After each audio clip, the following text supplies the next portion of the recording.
Thank you very much, sir. God bless you. Thank you.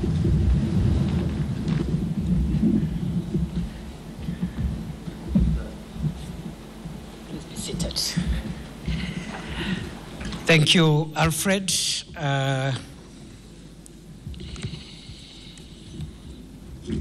For those who are coming from outside Kenya, welcome to Kenya, your second home.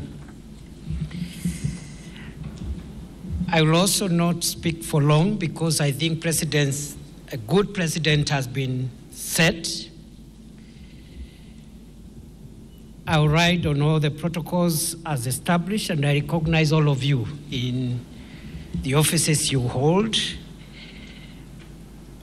Let me say I'm pleased to join you today and to join this distinguished assembly of employers, visionaries, and change makers from our continent and beyond who have come to gather here to advance the noble cause of social justice through business enterprise. The theme of this summit, Empowering Business to Advance Social Justice, addresses the ideal obligation of businesses, namely to create wealth and maintain the dignity of individuals. For far too long, debate has presented the case for enterprise and social justice as competing forces, yet they are mutually reinforcing. When businesses create decent work, ensure fair wages, uphold labor rights, embrace equity, support communities, and integrate social and environmental goals into their businesses models, they strengthen the very foundation upon which prosperity is built. Africa is currently at a demographic and economic crossroad. Our youthful population is a tremendous asset, but it also poses an enormous challenge. Africa, as the world's youngest and fastest growing population, estimated currently at 400 million young people between 15 and 35 years, and estimated to escalate to 1 billion by 2063.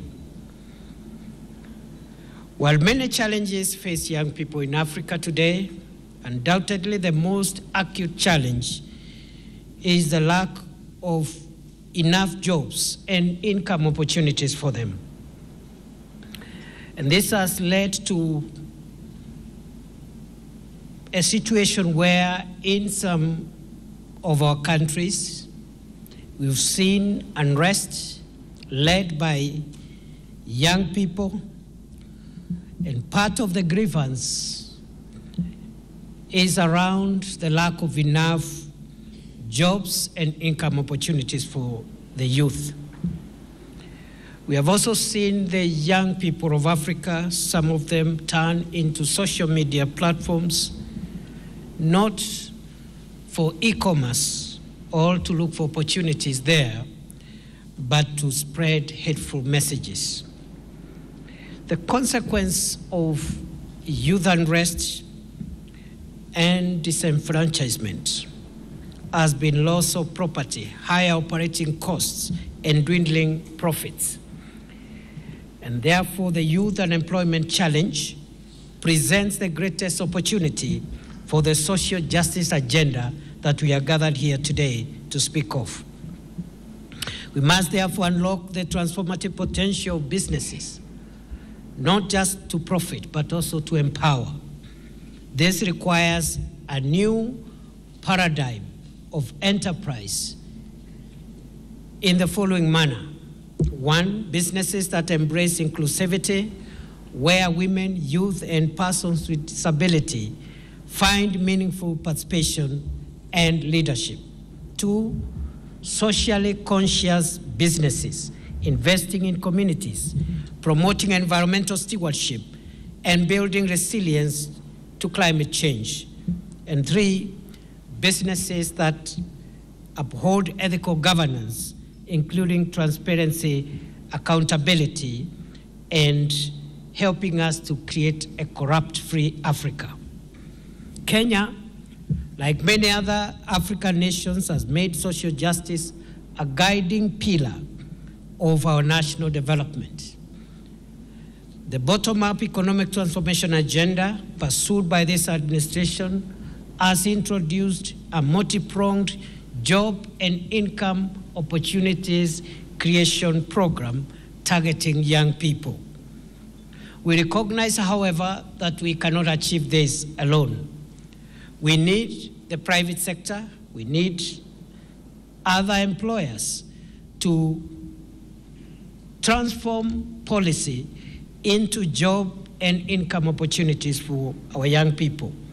We need the private sector to augment our interventions and offer the requisite community support so that the social aspects such as mental health and wellness, including sports, recreation, and rehabilitation facilities are simultaneously available, especially for our youth.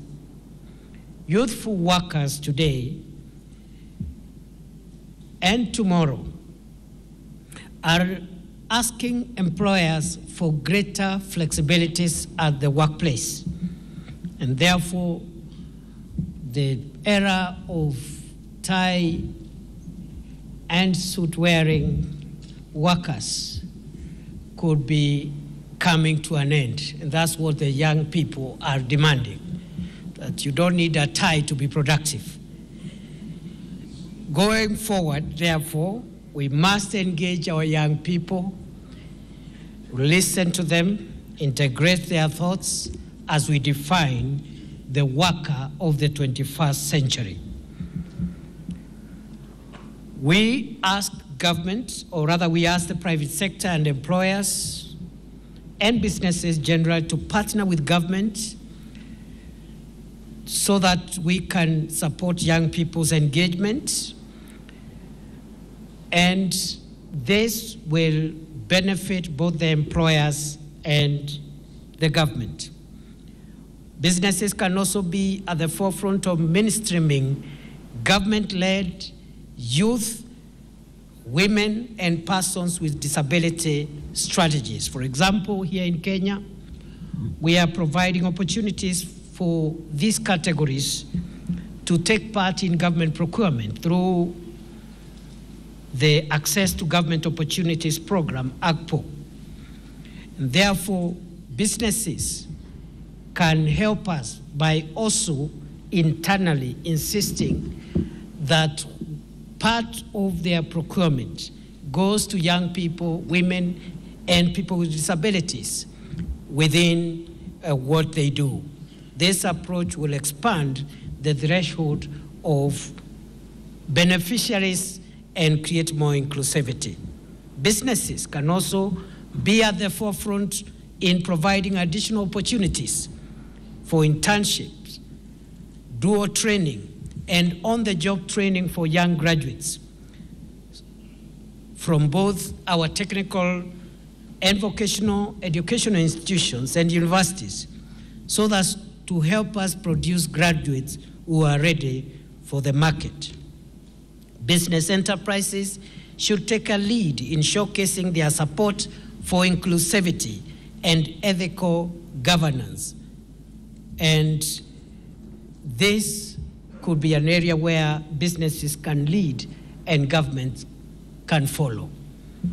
It should be inspiring to see business enterprises recognizing and profiling those amongst them, or even those amongst us in the public sector, who espouse the long-lost values of integrity, honesty, hard work, transparency, and care for others. They need to be profiled and recognized so that we can create a more just and socially responsive marketplace.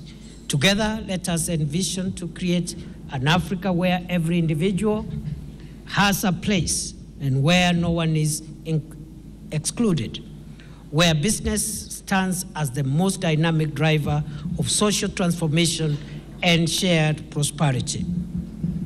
This is the Africa we must dream of and actualize in our lifetime.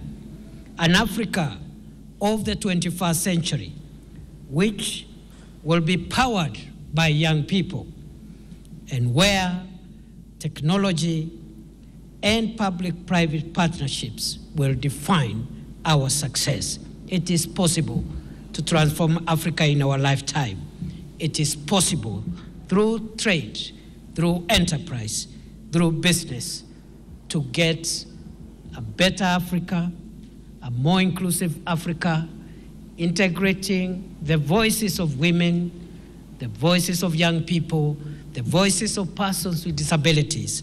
And it is possible for the youth to drive the transformation of Africa and expedite the integration of the continent that we have always desired. I thank you, and I now declare the Africa Employers Summit officially open.